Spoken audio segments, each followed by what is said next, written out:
কিছুদিন পরে আব্বু বিকালের দিকে ফোন দিয়ে আমাকে বলে যে আমি কালকে চলে আসবো টাকা নিয়ে, এসে সব টাকা দিয়ে তোমাদেরকে নিয়ে যাব।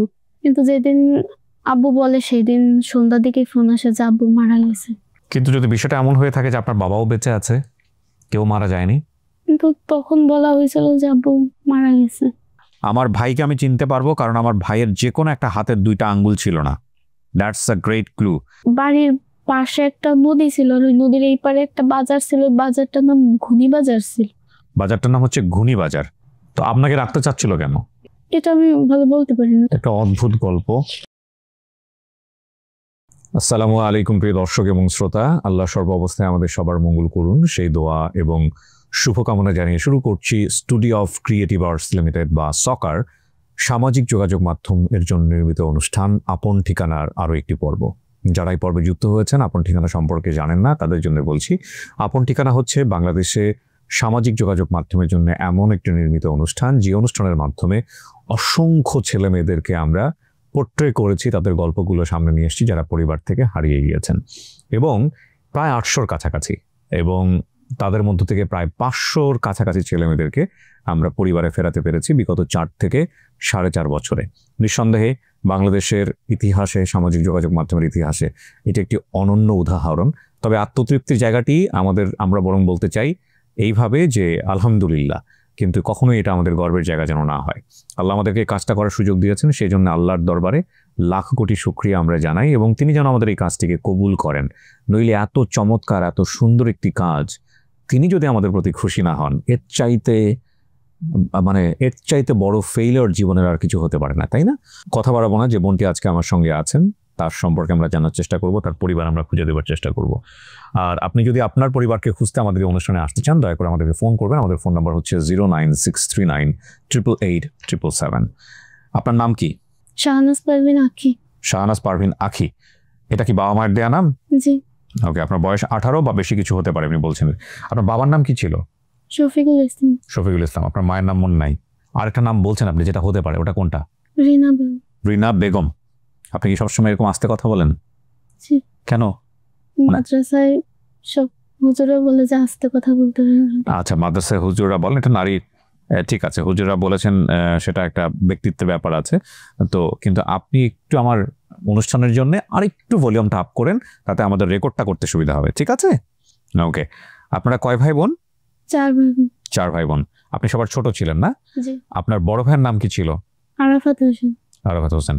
সবাই তাকে সবুজ বলে ডাকতো, তাই না? জি। বাকি 2 জনের নাম আপনার মনে নেই। আপনার 2 চাচা এবং 1 ফুপু। আমার দাদাকে আপনি দেখিনি, মানে আপনি দেখেন নাই, আর দাদি ছিল, পরে মারা যায়। কিসে পড়েন আপনি? ইন্টারসেকেন্ড। মাশাআল্লাহ। গল্পটা আমাকে একটু ছোট করে বলেন তো, কি হয়েছে একদম প্রথম থেকে? যখন অনেকটা ছোট ছিলাম তখন ঢাকায় থাকতাম। জি। শেরেবাংলা মধুমিতা রোডের পাশে আমাদের বাসা ছিল। জি। তারপরে বাবা ওই জায়গায় ব্যবসা করতো। কিসের ব্যবসা করতো? ভাঙাড়ির ব্যবসা। আচ্ছা। কিছুদিনের ভিতরে আব্বুর ব্যবসা অনেক লস যায়। আব্বু সেটার জন্য আমাদের নিজস্ব যে বাসাটা ছিল ঢাকায়, সেটা বিক্রি করে আরেকটা জায়গায় ফ্ল্যাট ভাড়া করে আমরা থাকি। ফ্ল্যাট ভাড়া করে যখন আমরা ওই বাসায় উঠি তখন আবার আব্বুর ব্যবসা লস যায়। লস গেলে ওই বাসার বাড়িয়ালির কাছ থেকে আব্বু টাকা ধারবে, নেওয়ার পরে এই ব্যবসার কাজে লাগায়, কিন্তু তাতে কোনো উপকার আসে না। তারপর বাড়িয়ালি চাপ দেয় টাকা দেওয়ার জন্য। পরে আব্বু গ্রামে যায়, যে জমি বিক্রি করে এনে টাকা দিয়ে দেবে। কিন্তু যেদিন জমি বিক্রি করবে সেদিন আমার দাদি মারা যায়। আচ্ছা। তার জন্য আব্বু জমি বিক্রি করতে পারেন।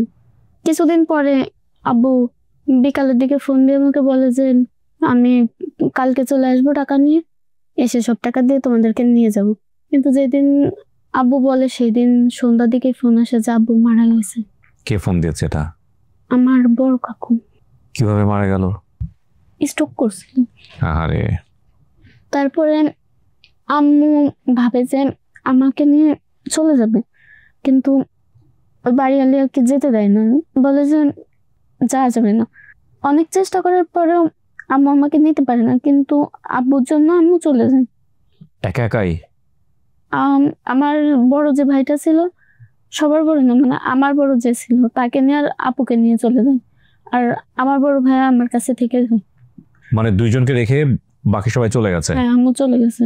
তারপর? তারপরে বাড়িওয়ালি তাও আমাদেরকে রাখছে, প্রতিদিন ফোন দিত, কিন্তু 2-3 দিন পরে আমার মামা আসে যে আমাদেরকে নিয়ে যাবে, বলে যে আম্মুর অবস্থা খুব খারাপ, ওদের দুজনকে নিয়ে যায়, কিন্তু বাড়িওয়ালি বলে যে না, নিয়ে যাওয়া যাবে না। মানে তারপরে তার টাকা পরিশোধ না করে সে দিবে না? হ্যাঁ, তারপরে অনেক ঝামেলা হয় ওই জায়গায়। এক পর্যায়ে ভাইয়া চলে যায়, ভাইয়া বলে যে, ভাইয়া যাওয়ার আগে আমাকে বলে যে তুমি এখানে থাকো, আমি টাকা নিয়ে এসে তোমাকে নিয়ে যাব। তারপরের দিনই অথবা আমার ভাইয়া আসছিল, কিন্তু তারা আমার ভাইয়াকে মারধর করে তাড়ায়নি। এগুলো সব টাকাগুলো- আপনার মনে আছে? হ্যাঁ, আমার ওইগুলো সব মনে আছে। টাকাগুলো তারা রেখে দেয়, কিন্তু আমাকে যেতে দেয়নি। মানে টাকা নিয়েছে আপনার ভাইয়ের কাছ থেকে? হ্যাঁ, ভাইয়ের কাছ থেকে টাকা নিচ্ছে। তো আপনাকে রাখতে চাচ্ছিল কেন? এটা আমি ভালো বলতে পারি না। তখন আপনি কোন ক্লাসে পড়েন? তখন আমি পড়াশোনা করি না। ছোট? হ্যাঁ, আমি অনেকটাই ছোট ছিলাম। ওকে, তারপর? তারপরে ভাইয়া যাওয়ার সময় আমাকে বলে যে তুমি থাকো, আমি গ্রামে যে সবাইকে বলি হয়তো বা তোমার আমি নিয়ে যাওয়ার ব্যবস্থা করতে পারবো, কিন্তু সে সময় আর পাই না। যেদিন ভাইয়া আসছিল ওই দিন রাত্রেই ওই বাড়িওয়ালি নিজেদের বাসা ছেড়ে অন্য কোথাও বাসা ভাড়া নিয়ে চলে যায়। আপনাকে নিয়ে অন্য কোথাও চলে যায়? তারপরে আর আমি আমার পরিবারের কাউকে খুঁজে পাইনি। ওই বাড়িওয়ালিকে চেনেন আপনি? বাড়িওয়ালা কোথায় আছে জানেন? ওনারা ওইখানেই থাকে, ওই শেরেবাংলা রোডের থেকে একটু ভিতর দিকে এসে ওই জায়গায় ওনাদের বাসা। আচ্ছা, আপনাকে ওরা লালন পালন করেছে? না, আমি ওইখানে হয়তো বা 2-3 বছরের মতো ছিলাম, তারপরে ওখান থেকে আমি চলে আসি। নিজে নিজে চলে আসছেন? হ্যাঁ, মানে ওইখান থেকে আমি এনাদের কাছে চলে আসি, যারা এখন আমাকে লালন পালন করতেছে। আপনি লেখাপড়া করার সুযোগ পেয়েছেন? জি, কতদূর পর্যন্ত পড়েছেন? আমি এবার ইন্টার সেকেন্ড সেকেন্ড ইয়ারে পড়ছেন। আপনার বিয়ে শাদী হয়েছে? জি, আচ্ছা, বাচ্চা কাচ্চা আছে? ডিভোর্স হয়ে গেছে। ডিভোর্স হয়ে গেছে। বাচ্চা কাচ্চা কোথায়? বাচ্চা কাচ্চা হয়নি। বাচ্চা কাচ্চা হয় নাই। এখন কথা হলো, আপনার ব্যক্তিগত জীবনে কি হয়েছে সেটা তো ইম্পর্টেন্ট না, কিন্তু তার চেয়ে বেশি ইম্পর্টেন্ট হচ্ছে আপনার জীবনটা যেরকম হলো সেটার পেছনে তো এই বাড়িওয়ালির হাত আছে। আপনার কথা অনুসারে আপনি বাড়িওয়ালির এগেইনস্টে কোনো ব্যবস্থা নিতে চান? থানা পুলিশ করতে চান? বাড়িওয়ালির চাইতে বেশি আমার বাবার যে চাচাটা ছিল উনি, কেন? মানে উনি আমার বাবার ব্যবসার ক্ষতিগুলো করছে, আর ওনার জন্য আমি পরিবার হারাই ফেলেছি। কিভাবে উনিও আপনার বাবার ব্যবসার ক্ষতি করছে? আমার বাবা ওনাকে সাহায্য করেছে, কিন্তু উনি আমার বাবার সবকিছু মেনে নিজের নামে করে নিয়েছে। আমার বাবার যত যেখানে যা ছিল সবকিছু নিজের নামে করে নিয়েছে।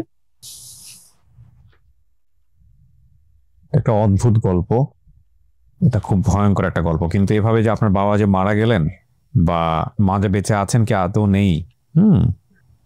আপনার গ্রামের ঠিকানা কিছু মনে আছে? আপনার বাড়ি কোথায় ছিল? কোনো কিছু মনে নেই, কিন্তু এইটুকু মনে আছে যে আমাদের বাড়ির পাশে একটা নদী ছিল, আর ওই নদীর এই পারে একটা বাজার ছিল, ওই বাজারটার নাম ঘুনি বাজার ছিল। বাজারটার নাম হচ্ছে ঘুনি বাজার। ওর বাড়ির পাশ থেকেই। এখানেও বলেছে আমার দাদা বাড়ি থেকে নানা বাড়ির দূরত্ব ছিল 15-20 মিনিটের। আমার দাদা বাড়ির পাশে একটা বাজার ছিল, মনে হয় তার নাম ঘুনি বাজার। বাজারের পাশে একটা নদী ছিল, আর নদীর এই পারে একটা মসজিদ আছে। আর তারপর আমাদের বাড়ি, আমার দাদার বাড়ি বড় দেয়ালের পাঁচিল দিয়ে চারপাশে ঘেরা ছিল। আমাদের অনেক লম্বা একটা ঘর ছিল, আমরা সবাই একসাথে থাকতাম। আমি গ্রামে গিয়ে আমার এক ফুফাতো ভাইয়ের সাথে খেলা করতাম, তার নাম হিমেল। আমার বাবা ছিল সবচেয়ে বড়, আমরা পরিবার সহ ঢাকায় থাকতাম। আমাদের বাসা ছিল টঙ্গী ইস্তেমার মাঠের সামনে একটা গলির ভিতর। আমার ফুপুও ঢাকায় থাকতো, সে টঙ্গীর বউবাজারের রেল স্টেশনের পাশে থাকতো। আমাদের সাথে আমার বাবার একটা চাচা থাকতো, সেও আমার বাবার ব্যবসার লেনদেন করত।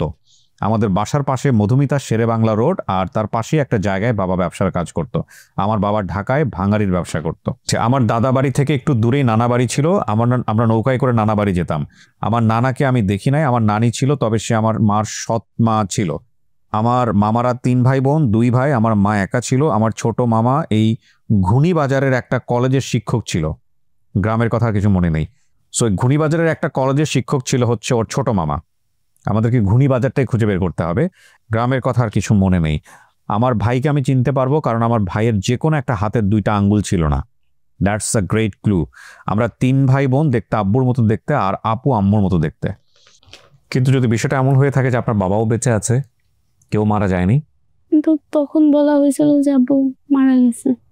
এটাও তো হতে পারে যে এই ঋণ থেকে বাঁচার জন্য এই ধরনের কথাবার্তা বলছে, হতে পারে কিনা? হতে পারে, কিন্তু আমার বাবা ওই ধরনের মানুষ না। ওকে ফাইন, সব বাবাই তার সন্তানের কাছে হিরো হয়ে থাকুক, আমরা জানি না কি হয়েছে, তবে একটা সন্তানের জীবন তছনছ হয়ে গেছে এই ঘটনায়। আমরা চেষ্টা করব পারভিন আপনার পরিবার খোঁজার জন্য। তাওয়াক্কাল তো আল্লাহ। আমি বুঝতে পারি আপনার মনের মধ্যে ভয়ঙ্কর কষ্ট আছে, তবে আপনি হতাশ হয়েন না, নিরাশ হয়েন না, ঠিক আছে? এখন কিভাবে চলে আপনার, কি করেন আপনি? এখন আমি পড়াশোনা করতেছি। আপনাকে সাপোর্ট দেয় কে? ইকোনমিক সাপোর্ট কে দেয়? অর্থনৈতিক সাপোর্ট? বর্তমান যারা আমার মা বাবার পরিচয় আছে, বাবা মার পরিচয় দিয়ে কি আপনাকে যারা আলটিমেটলি বড় করেছে পরবর্তীতে তারাই আপনার পরিচয় আছে নাকি অন্য কেউ? না তারা আছে। তারাই আছে, তারাই আপনাকে সাপোর্ট দেন? হ্যাঁ। ঠিক আছে, আলহামদুলিল্লাহ। সো প্রিয় দর্শক এবং শ্রোতা, আমরা আমাদের এই শাহনাজ পারভিন বোনটির পরিবার খোঁজার জন্য চেষ্টা করব। বিশেষ করে আমি আমার ভলেন্টিয়ার টিম যারা আছেন তাদেরকে বলতেছি, ভাই প্লিজ একটু চেষ্টা করেন, ওকে ওর পরিবারের কাছে ফেরানো খুবই জরুরি দরকার। এটা খুব হৃদয় বেদনার গল্প, ও বাবার কবর পর্যন্ত দেখতে পারে নাই। তাওয়াক্কাল তো আল্লাহ। প্রিয় দর্শক এবং শ্রোতা, একটা ভালো সংবাদের প্রত্যাশায় আমরা শেষ করছি। আসসালামু আলাইকুম।